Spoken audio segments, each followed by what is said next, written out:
Assalamualaikum warahmatullahi wabarakatuh. Di sini kami dari kelompok 2 akan mempresentasikan bab menghindari akhlak tercela, yaitu israf, tabzir, dan juga bakhil. Sebelum memasuki materi, izinkan kami memperkenalkan anggota kelompok 2. Ada Afia Aftar absen 3, ada Anissa Zahrotusifa absen 7, ada Humaira Putri absen 11, ada Elvina Dimaila absen 13, ada Muhammad Fathul Huda absen 21, ada Najwa Zahria absen 26, ada Rafifah Nisrina absen 28, dan yang terakhir ada Raihan Ciko absen 30. Pengertian israf. Dalam bahasa Arab, israf disebut dengan kata asrafa yusrifu israfan, yang berarti bersukaria sampai melewati batas. Menurut KBBI, melampaui batas diartikan yaitu melakukan tindakan di luar wewenang yang telah ditentukan berdasarkan aturan atau nilai tertentu yang berlaku. Secara istilah, melampaui batas atau berlebihan dapat diartikan sebagai suatu tindakan yang dilakukan seseorang di luar kewajaran atau kepatutan. Orang yang melakukan israf disebut dengan musyrif. Dasar larangan israf. Yang pertama terdapat dalam Quran surat Al-A'raf ayat 31 yang berbunyi, "Hai anak Adam, pakailah pakaianmu yang indah di setiap memasuki masjid. Makan dan minumlah dan janganlah berlebih-lebihan. Sesungguhnya Allah tidak menyukai orang-orang yang berlebih-lebihan." Dan di dasar larangan yang kedua terdapat dalam hadis riwayat An-Nasa'i yang berbunyi, "Makan dan minumlah, berpakaianlah dan bersedekahlah, tanpa bersikap berlebihan dan sombong."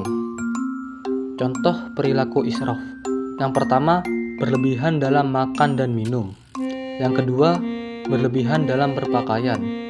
Yang ketiga, berlebihan dalam menggunakan air.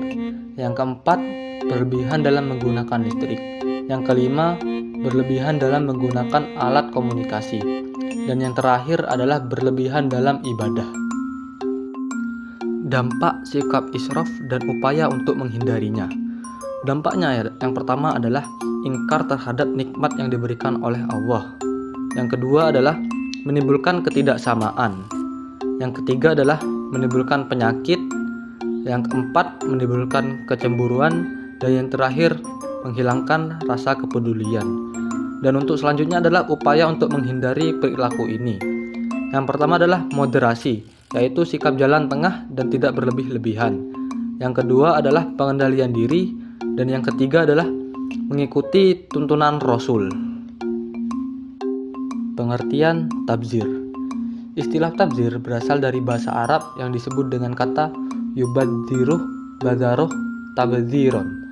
Dalam tafsir Departemen Agama diartikan sebagai suatu perbuatan menghambur-hamburkan harta. Menurut KBBI, tabzir diartikan berlebih-lebihan atau menghambur-hamburkan dalam pemakaian uang ataupun barang. Secara istilah, boros adalah perbuatan yang dilakukan dengan cara menghambur-hamburkan uang ataupun barang dengan tujuan untuk memenuhi kesenangan. Orang yang melakukan tabzir disebut dengan mubazir. Dasar larangan tabzir. Dasar larangan tabzir terdapat dalam Quran surat Al-Isra ayat 26-27 yang berbunyi, "Dan berikanlah kepada keluarga-keluarga yang dekat akan haknya, kepada orang miskin dan orang yang dalam perjalanan, dan janganlah kamu menghambur-hamburkan hartamu secara boros. Sesungguhnya pemboros-pemboros itu adalah saudara-saudara setan, dan setan itu adalah sangat ingkar kepada Tuhannya." Contoh perilaku tabzir. Ada beberapa contoh perilaku yang menggambarkan perbuatan tabzir. Yang pertama, menyumbang kegiatan hura-hura atau maksiat. Maksud di sini adalah menyumbang harta atau menyumbang barang yang ditujukan untuk kegiatan hura-hura ataupun maksiat. Lalu yang kedua adalah mengonsumsi barang berbahaya dan tidak bermanfaat, seperti mengonsumsi minuman keras dan juga narkoba. Lalu yang ketiga adalah membeli sesuatu yang tidak digunakan.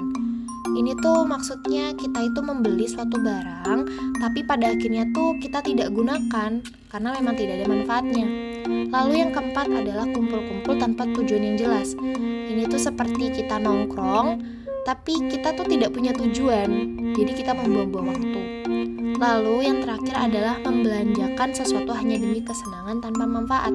Jadi kita itu membelanjakan uang kita hanya untuk membeli sesuatu yang didasarkan pada kesenangan kita, tanpa tahu ada manfaatnya atau tidak. Selanjutnya adalah bahaya perilaku tabzir. Tentu sebagai akhlak tercela, tabzir ini memiliki bahayanya. Orang yang memiliki perilaku tabzir di mata Allah akan dianggap sebagai saudara setan, sehingga mereka akan sulit membedakan mana yang benar dan mana yang salah menurut agama. Baginya, yang baik adalah segala sesuatu yang menyenangkan hatinya, karena dia terbiasa melakukan berbagai hal yang didasarkan pada kesenangan hati.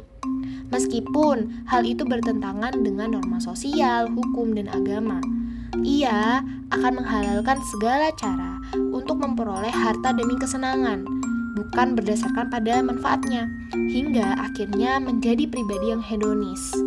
Lalu ada perilaku bakhil. Bakhil atau kikir adalah menahan harta yang seharusnya dikeluarkan. Ini didefinisikan sebagai menahan pemberian kepada diri sendiri dan orang lain yang sebenarnya berhak menerima, seperti uang atau makanan. Jadi bakhil ini tuh sama saja seperti pelit. Kayak kita tuh tidak mau memberi uang atau barang kepada orang yang lebih membutuhkan. Dasar larangan bakhil ada di Quran Surat Ali Imran ayat 180, di mana Allah melarang perbuatan bakhil, dan juga di Quran Surat Al-Isra ayat 29-30 yang isinya perintah untuk tidak terlalu kikir atau terlalu boros. Harta adalah karunia Allah dan sebagian harus dikeluarkan sebagai rasa syukur kita. Hadis Nabi Muhammad SAW, hadis riwayat Muslim, menyebutkan bahwa sebaik-baik dinar yang diinfakkan adalah untuk keluarga, kendaraan perang di jalan Allah, dan saudara untuk perang di jalan Allah. Bahaya perilaku bakhil atau kikir. Harta yang ditahan karena kebahilan akan dikalungkan di leher si pelaku di hari kiamat, seperti disebutkan dalam Quran Surah Ali Imran ayat 180. Perilaku bakhil berarti mengikuti petunjuk setan yang menjanjikan kemiskinan dan menyuruh berbuat kejahatan, sebagaimana firman Allah dalam Quran Surat Al-Baqarah ayat 268. Orang yang kikir tidak akan masuk surga, sesuai dengan hadis riwayat Tirmizi. Kebahilan dapat menyebabkan rezeki terasa sempit dan menimbulkan malapetaka sosial seperti rasa dengki dan iri hati dari orang fakir dan miskin. Ada beberapa cara untuk menghindari perilaku bakhil atau kikir. Yang pertama, kita harus menanamkan keyakinan bahwa segala sesuatu itu adalah milik Allah. Lalu kita juga harus mendorong diri kita untuk bersedekah sesuai dengan Quran Surah Ali Imran ayat 109.